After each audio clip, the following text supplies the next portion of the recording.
যেটা শব্দ অর্থ বুঝিয়ে দিতে হয় অষ্টাদশ অধ্যায়ে অধ্যায়টা আমি বুঝিয়ে দিই।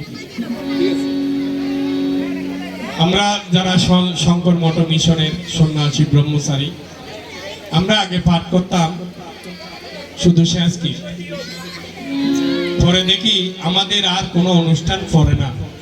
কেন? মানুষ গীতাকে বুঝতে চেষ্টা করে, তাই গীতার কথা বোঝার জন্য,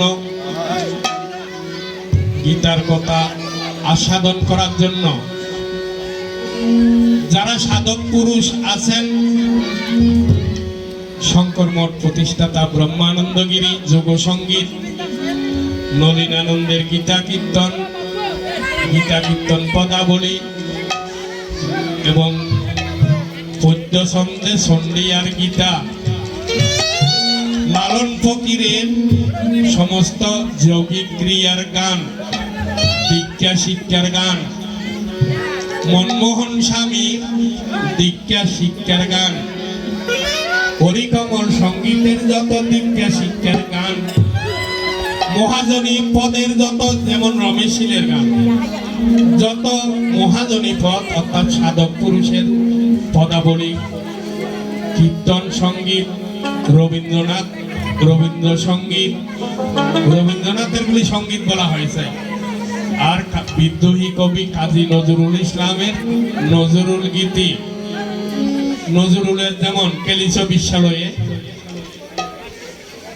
কে ভগবান শ্রীকৃষ্ণ, কেলিস বিশ্বলয়ে বিরাট শিশু আনমনে, বাঙ্গিস গরিস নীতি ক্ষণে আর ক্ষণে। এই সমস্ত গানগুলি যারা সাধক পুরুষের উত্তরসূরি, সাধক পুরুষের যারা অনুকরণসারী, যাহারা এই বিশ্বের মধ্যে সাধক পুরুষের ভক্ত শিষ্যরয়, ওরে তাদের মুখে তাদের গানে প্রকাশিত হয়।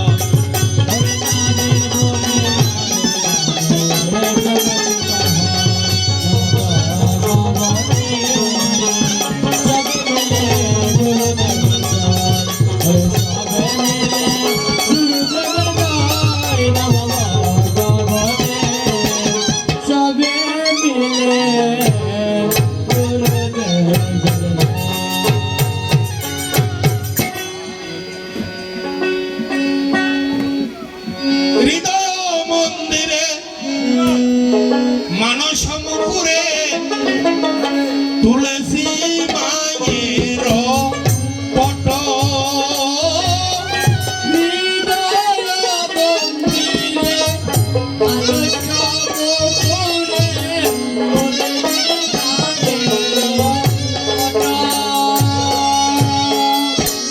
হৃদয় মন্দিরে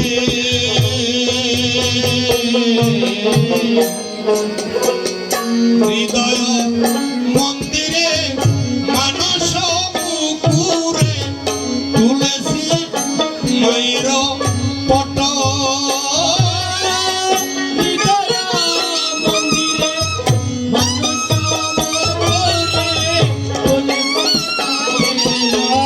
পট, আর তার মাঝে কত স্থানে আছে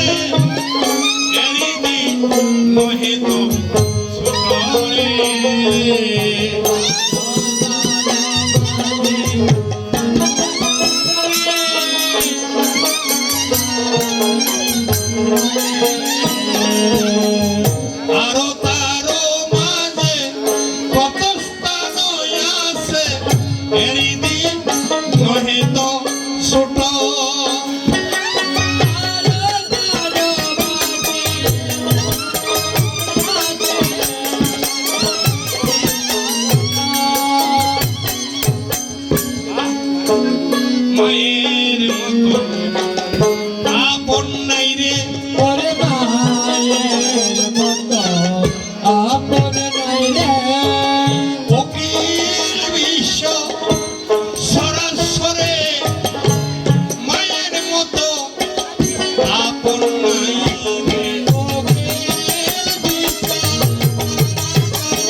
রে